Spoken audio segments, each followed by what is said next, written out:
let's take Barack, for example. You still take my breath away. How? Right. With your anger? With your complete inability to just get with the program and show up? At the inauguration, so I have to walk in like a lonely soldier? From the very beginning, Barack Obama's presidency wasn't just politics. It was theater. Every speech, every backdrop, every carefully timed smile was part of a larger performance, a branding masterclass that turned a junior senator from Illinois into a global icon. We were told it was about hope and change, but in hindsight, the real product was Barack himself. And while the public saw a calm, dignified leader rising above partisan squabbles, behind the curtain there are whispers that his administration was quietly setting traps for his eventual successor. The kind of traps that wouldn't just inconvenience a rival, they'd cripple an entire first term. More fuel on the fire that there's a potential, maybe a divorce or some sort of rockiness going on in the Obamas' relationship. They both posted these mirrored, very choreographed Valentine's Day messages on X. So that's where the Russia narrative comes in. We've all heard it framed as a defense of democracy, but documents and former officials are now suggesting a more cynical motive. Trump's own intelligence chief, Tulsi Gabbard, has gone on record claiming there's overwhelming evidence that Obama and his top security aides manufactured and politicized intelligence to launch what she called a years-long coup against the incoming administration. Among the declassified memos are lines that seem almost too convenient. Conclusions that Russian hackers weren't likely to alter vote totals, but might be able to chip away at public confidence. It's the kind of phrasing that sounds less like a national security assessment and more like a roadmap for a media frenzy. Was this about stopping a foreign threat or about ensuring that the man who followed Obama would spend his presidency fighting shadows? We can't ignore how perfectly the storm played out. The Russia collusion saga dominated headlines for years, burying any chance for Trump to define his own political identity without the specter of Moscow hanging over him. And if Obama truly was the quiet architect behind it, the move worked flawlessly. While the Trump White House bled credibility under the constant barrage of investigations and leaks, Obama's post-presidency image remained untouched, elevated even, as if he were still the adult in the room.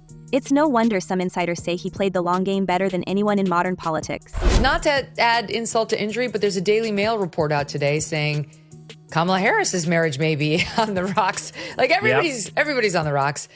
Again, I will say I love the Daily Mail, but the sourcing appeared weak. It was like people who know the couple, but like I don't know if it's any better than that. But they're saying she's blaming him in part for her loss because he turned out to be such a hot mess liability. You buy it? But here's where the story takes a turn. Once he left office, Obama didn't retreat into quiet statesmanship. Instead, he stepped into the spotlight with a calculated precision that would make any Hollywood publicist proud. Multi-million-dollar Netflix deals, a podcast empire, polished memoirs timed to dominate the bestseller lists. Every move seemed designed to keep the cameras on him, as though he'd swapped the Oval Office for the celebrity circuit without missing a beat. And in the middle of that glossy rollout, another narrative began to flicker, one far less flattering. Gotta spend a minute on the Obamas, because there seems to be some momentum picking up in the rumor mill about their marriage. All right, I'm gonna bring you what I know. Michelle Obama, once the ever-present half of America's most admired couple, began appearing less and less at major events. She skipped Donald Trump's inauguration, a decision she later described as unbearable to watch from the stage. More recently, she was absent from Jimmy Carter's funeral, leaving Barack to stand alone among the political elite. Publicly, her team chalked it up to scheduling conflicts or political distaste, but those close to the gossip mill say the absences are symptoms of something deeper. A marriage quietly unraveling. The rumors only grew when Megyn McCain, not exactly shy about stirring the pot, claimed she'd heard from very serious journalists that the Obamas are living separate lives. Huck's Tara Palmieri added fuel, saying she'd heard the same thing for years. And then came the tabloid bait, Jennifer Aniston's name suddenly linked to Barack's in a glossy In Touch weekly headline, suggesting Michelle felt betrayed as the actress stole her husband's attention. Aniston denied it outright on Jimmy Kimmel, laughing off the idea and insisting she'd met him just once. But as we know, a denial often does little to stop a rumor already in motion, especially when it fits into a broader pattern of supposed marital strain. Have you heard the rumor that Barack Obama and Jennifer Aniston had an affair that ended his marriage? People that I respect, some that I even love, who may or may not watch this show. And then, hanging like a shadow over the whole conversation, is the most outlandish and to some, the most dangerous claim of all. In 2014, legendary comedian Joan Rivers was stopped on the street and asked if America would ever have its first homosexual or female president. Without missing a beat, she replied, We already have it with Obama, before adding, Michelle is and then delivering the kind of remark that sent shockwaves through every corner of the internet. 1 month later, Joan entered an outpatient clinic for a routine procedure. She never came home. Official reports cited medical errors, missed warning signs, and a cascade of bad decisions by the clinic staff. But among conspiracy circles, her sudden passing was far too neat, far too close to her provocative comments about the first couple. The rocks. The question now isn't if, but when. If I had to guess, they will wait until after the inauguration to announce it. Timing, is everything. And yet the story doesn't end there. For months, I've heard Jennifer Aniston's name tied to Barack. At first, it seemed ridiculous. But the rumors have remained steady among New York. Those circles have only grown louder in recent years, especially after Tucker Carlson sat down with Larry Sinclair, a man who claims he once shared a wild night with Obama in the late 90s, complete with whispered exchanges, discreet touches, and certain recreational habits that would have been explosive had they surfaced during the 2008 campaign. Sinclair's story, long dismissed in mainstream circles, has resurfaced as a convenient puzzle piece for those determined to paint the Obamas as a carefully engineered image hiding an entirely different reality. Add it all up, and the glossy portrait of Barack and Michelle, the one we were sold for over a decade, starts to look less like a candid family photo and more like a high-budget studio production. Each smile, each public handhold, each Instagram birthday tribute becomes a scene to be analyzed, a prop in a narrative that may not survive close inspection. And if Joan Rivers really had stumbled too close to the truth, if her street-side quip was more than just a comedian's jab, we have to ask. But we're doing great. The girls are good. Barack is working. We've got projects going. So we're staying busy and traveling. We've had some fun. Are you still working on a lot? Yeah, I'm not going to challenge you to anything. Yeah, I'm not dressed for a challenge. I'm not either. Now we find ourselves watching a man who once commanded the global stage shift into a new role, one lit by red carpets instead of the Rose Garden. Barack Obama's presence in Hollywood is no side hobby. Higher Ground Productions, his venture with Michelle, has locked in lucrative multi-year deals with Netflix, churning out feature films, series, and documentaries that look polished enough to win awards and calculated enough to control the legacy. We see him at industry dinners and candid snaps with A-list actors, in panel discussions alongside streaming executives. For someone who claimed to step away from the political grind, he suddenly mastered the art of Hollywood networking. And the question hangs, is this creative expression or a smokescreen designed to distract us from everything swirling beneath the surface? For all the lofty slogans of hope and change, the reality of Obama's presidency may have been little more than a meticulous rebranding of the same entrenched political machinery he claimed to challenge. His early speeches promised a break from the cynicism of Washington, yet by the time he left office, the core pillars of the system remained largely untouched. The bipartisan gridlock he vowed to transcend calcified into a new normal, while behind the curtain, his administration quietly expanded policies that had been hallmarks of the very establishment he was meant to reform. Keep going high is not losing the urgency or the passion or the rage, especially when you are justified in it. Going high means finding the purpose in your rage. Rage without reason, without a plan, without direction is just more rage. Consider his foreign policy. While the public image was of a cautious, peace-minded leader, the numbers told another story. Drone strike operations in regions like Pakistan and Yemen surged under his watch, targeting suspected militants but often causing civilian casualties.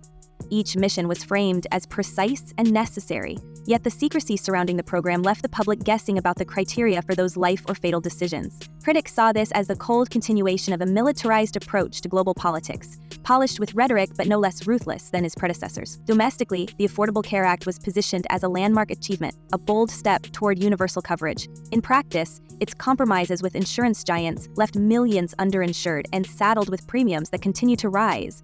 For working families who believed the promise of affordable, accessible healthcare, the gap between the branding and the lived reality was glaring. The legislation became a symbol of his presidency's broader pattern, sweeping language that concealed the watered-down deals struck behind closed doors. And that's the thing is, so the Bidens and the Obamas hate each other because Michelle Obama is very good friends with Hunter Biden's ex-wife. So that's led to a significant problem where they don't like Hunter, and if you don't like Hunter, Joe doesn't like you. Yeah. So I would not be surprised if Holmes is right on with this of like, oh, well, why don't we do this? It's like, oh man, you give us problems, maybe you can have a problem. On the home front, systemic inequality barely budged. Despite years of economic recovery headlines, wealth gaps deepened, and marginalized communities saw few tangible gains beyond the optics of representation at the very top.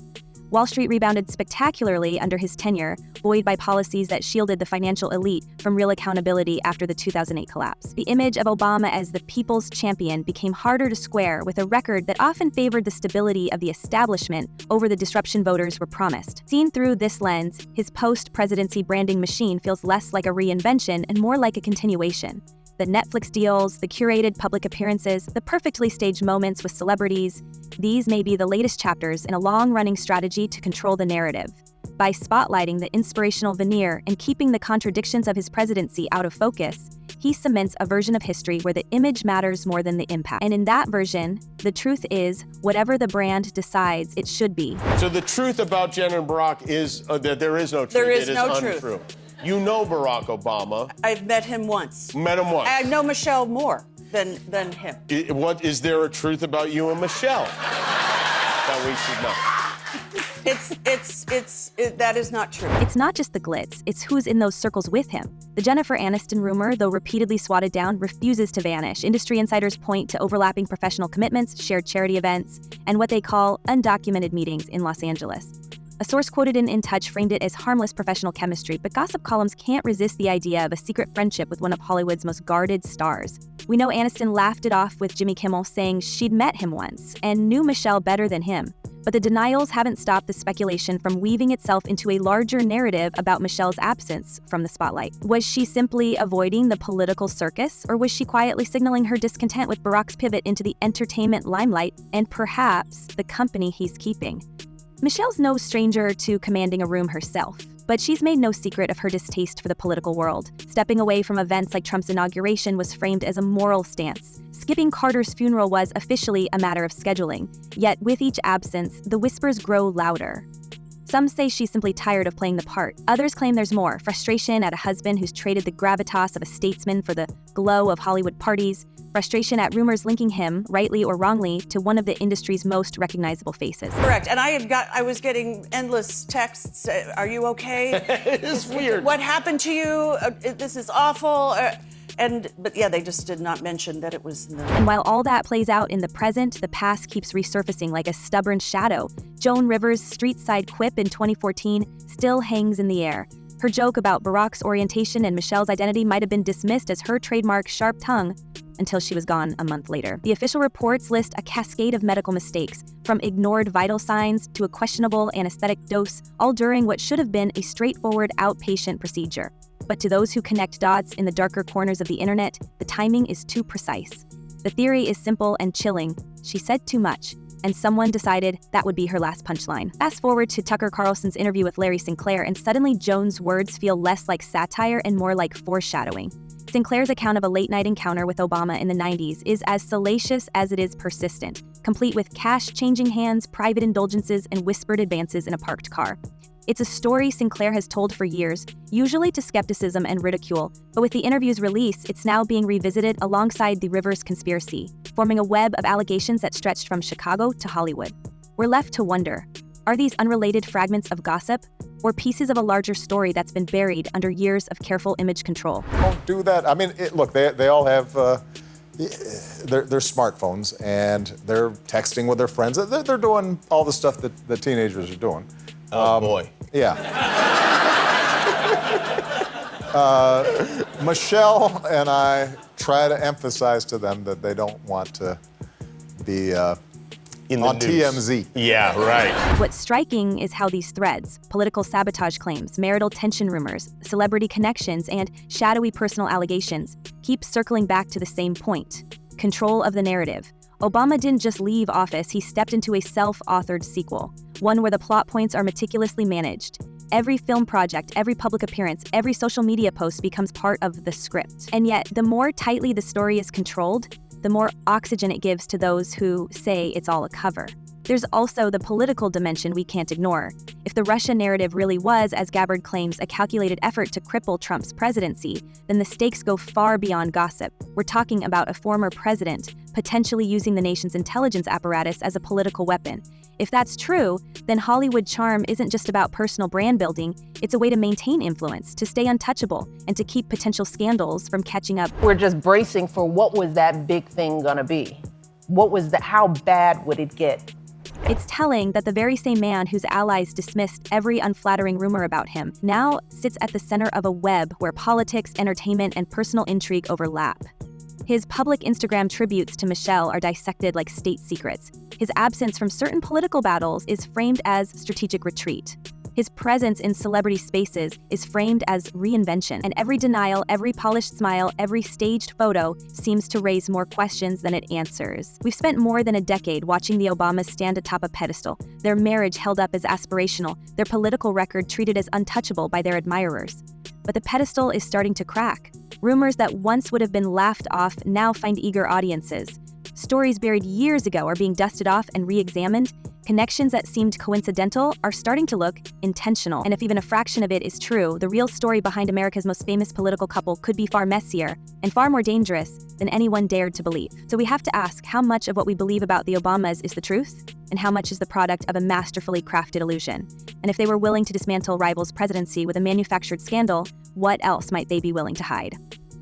Drop your theories in the comments, we're reading them all. Until next time, stay curious, stay bold, and never take the official story at face value.